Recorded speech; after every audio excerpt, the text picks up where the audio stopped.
জীবনের বুকে পা রেখে চলে, অঙ্গার খায় ক্ষুধার অনলে।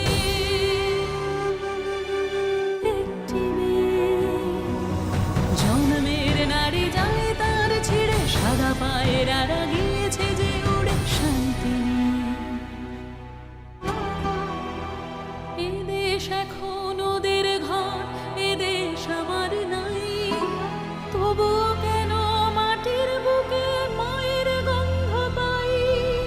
উড়ছে ঘর, জ্বলছে নগর, ভাঙছে ভালোবাসা, আঁকড়ে বাঁচবো এই পোড়া দেশ অন্ধ মনের আশা। আগুন পাখি, আগুন পাখি, আমি আগুন পাখি।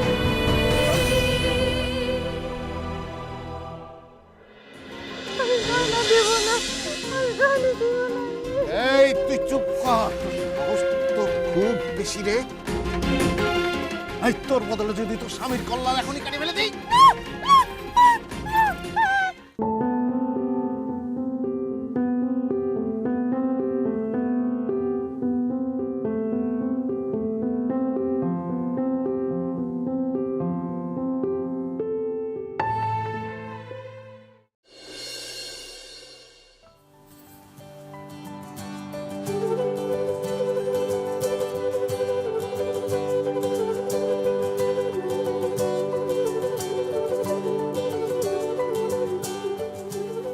বসো।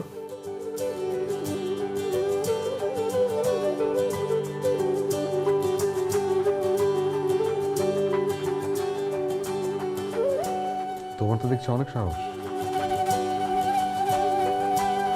আমি অনেক ভীতু। কোথায়? ডাকাতের সামনে আমার অর্ধেক বয়সী মেয়ে হয়ে তুমি যেভাবে দাঁড়ালে। আপনার তো অনেক সাহস। প্রথম তো ডাকাতের সাথে আপনি কথা বললেন, আপনারে দেখে তো আমি সাহসটা পেলাম। সে তো বলতেই হতো, তারপরে তুমি যেভাবে কথা বললে ডাকাতের সাথে, আমি তো বলে আমারে লজ্জা দেবেন নাই। শোনো, কাল তোমাকে নিয়ে কর্তামার বাড়িতে যাব, সময় মতো তৈরি হয়ে থেকো, ঠিক আছে?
আমু,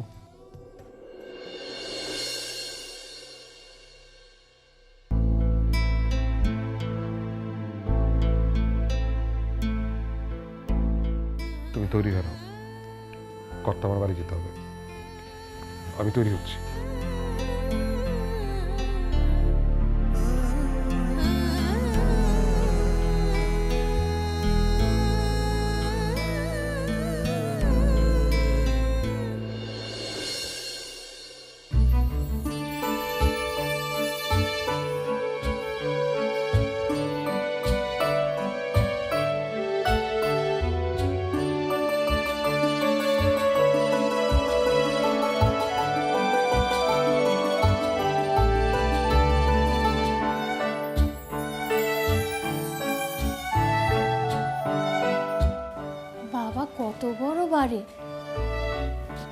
রাজবাড়ি? এটা হচ্ছে এখানকার সবচেয়ে বড় বাড়ি, জমিদার বলা যায়। ওনারা হচ্ছেন রাজার আত্মীয়, কর্তামা হচ্ছেন রাজার ভাগ্নি। রাজবাড়িতে রাজা রানী কেউ লাই? কেন থাকবে না? কর্তামা নিজেই তো রানীমা। এবারে সবাই আমাকে ছেলের মতো দেখে, তাই তোমাকে দেখাতে নিয়ে এলাম। নৌকায় কেন আনলেন? গরুর গাড়িতে আসলে তো পুরো গ্রামটা দেখতে পারতাম। শোনো, গরুর গাড়িতে এলে মান থাকে না, সেই জন্য। চলো, কর্তামা অপেক্ষা করছেন, এসো।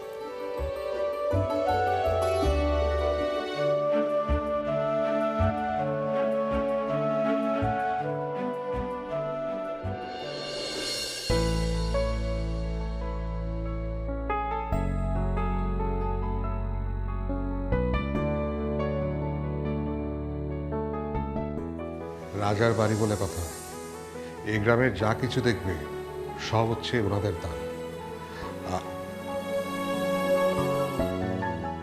ওই যে কর্তামা আসছে।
এসো।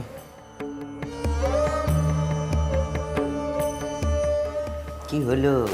এসো।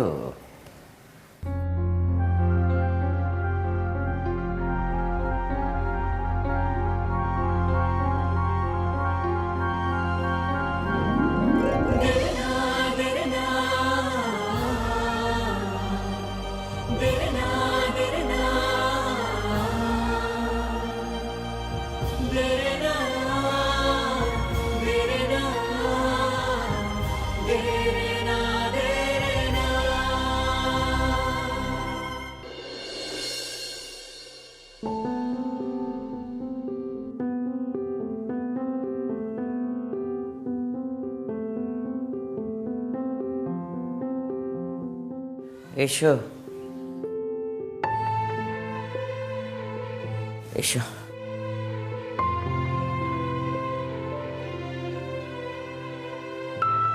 বসো, বসে পড়ো।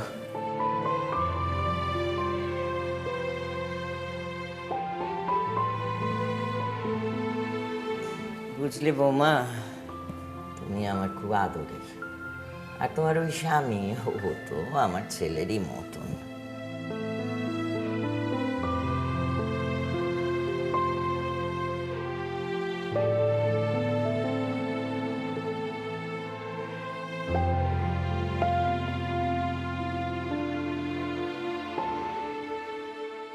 ওই তোমার গায়ের যত গয়না আছে ওগুলো সব খুলে ফেলো তো, দেখিনি। খোলো।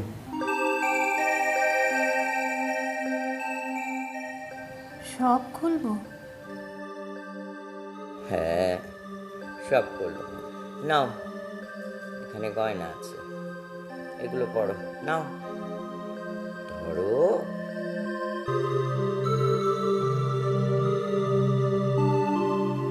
হ্যাঁ, বসো, ওখানে বসো।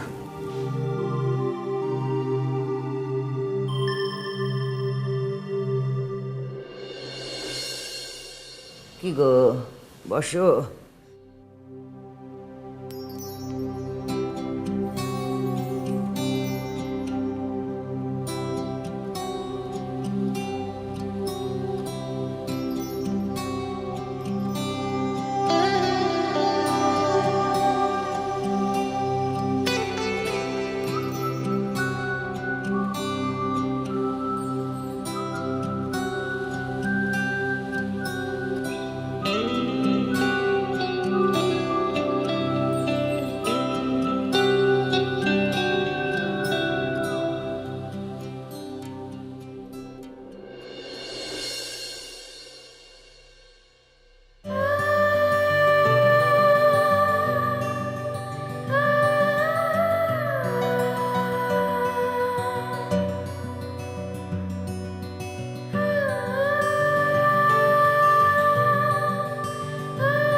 ভাবি কর্তামার কত সম্পত্তি কত আমাদেরকে তো একেবারে নিজের ছেলেমেয়ের মতোই দেখে।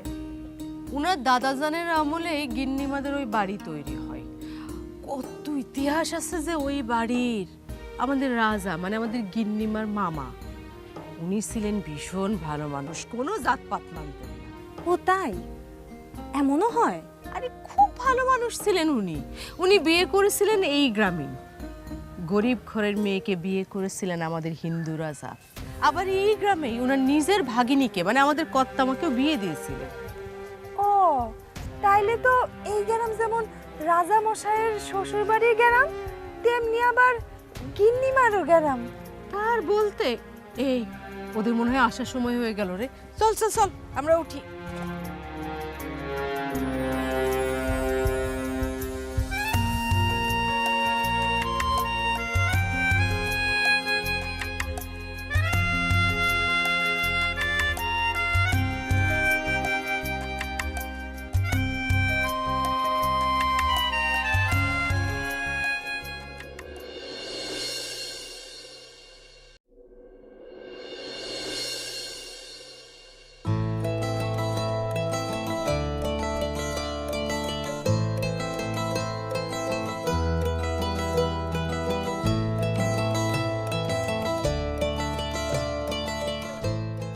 দেখি মুখখানি। এসো, ওঠো ওঠো, এদিকে যাও যাও।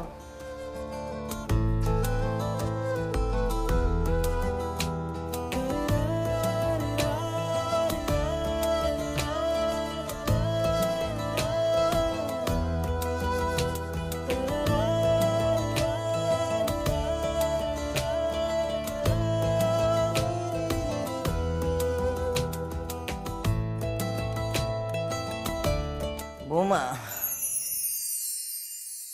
তোমার গায়ে থেকে ওই গয়নাগুলো খুলো না। আরও আছে, পছন্দ মতন ওলট পালট করে পরবে। আর ওই যে তোমার গয়নাগুলো, ওগুলো এই বাক্সে রেখে দিও, যাওয়ার সময় তোমার সঙ্গে তুলে দেবে।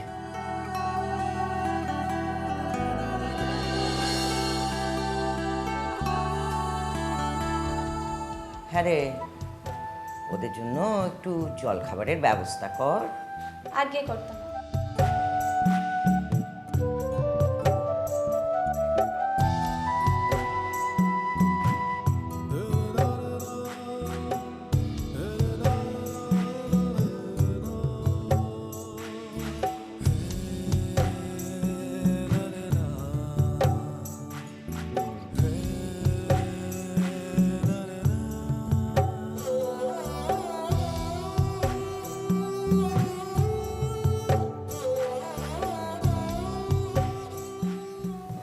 কর্তামা, আমাদের তাহলে অনুমতি দিন। শোন হাসান, আমার বৌমা সোনার প্রতিমা, তাকে একদম কষ্ট দিবি না। কষ্ট দিলে তোর ভালো হবে না। আগে কর্তামা। বৌমা, সুন্দর মতন শান্তি মতন সংসার করো, ঠিক আছে? না, এই আমার স্নানের জল দে, আর কাপড়টা রাখ বার করে। চল।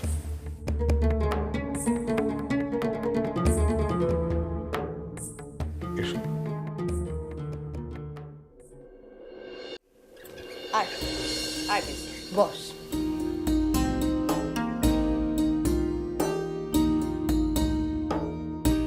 এই হচ্ছে আমাদের বাড়ির মহিলা মহল্লার সদস্যরা। আর আমাদের সবার উপরে স্বয়ং একজন আছেন, শাশুড়ি আম্মা। তিনি কিন্তু ভীষণ কড়া। মার কথা ছাড়া তো ভাবি, তুমি তোমার গয়নার বাক্সগুলো খুলছিলা? লয় তো, তোমরা দেখবে বললে, না এলে খুলি কেমন করে?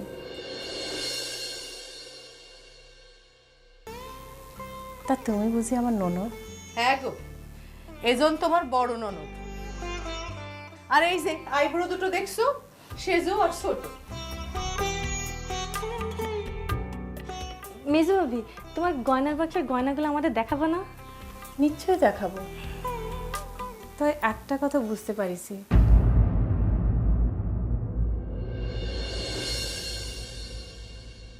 এই বাড়িতে আমার সঙ্গীটার অভাব হবে নাই।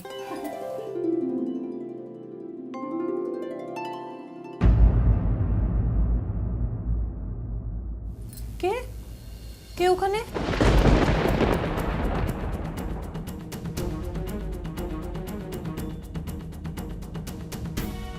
ও কেউ না, ও কেউ না, ও তোর আরেকজন ননদ হয়। তিনি কে? সে আমাদের সকলের বড়। আসলে অল্প বয়সে বিধবা হওয়ায় মা কোনো শুভ কাজে তারে আসতে দেয় না। তাহলে ঘরের বাইরে থাকবে? লয় লয়, এই এই মেসো, যাস নে, আরে যাস নে, ও বিধবা, তুই নতুন বউ, তোর সাথে কথা হলে তোর অমঙ্গল হবে, বাদ দে। ভাবি, মঙ্গল অমঙ্গল যা হবার তা তো আমার ভাগ্যে লেখা আছে, তাতে ওর তো সবে কেন? এই ও মেসো, তোমার নাম কি? দেবা। তুমি ঘরে আসবে নাই? গয়না দেখবে নাই? এসো ঘরে এসো। কিন্তু আমি যে আরে দুলু, এসো তো, এসো ঘরে এসো। এবার আমরা সবাই মিলে গয়না দেখতে চলো।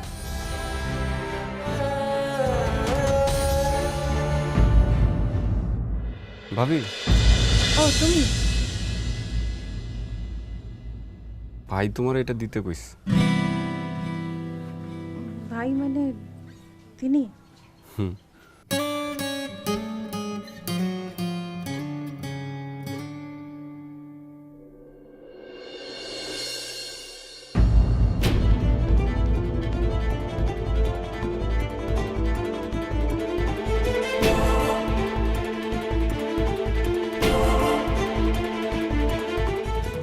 এইটা আবার কি?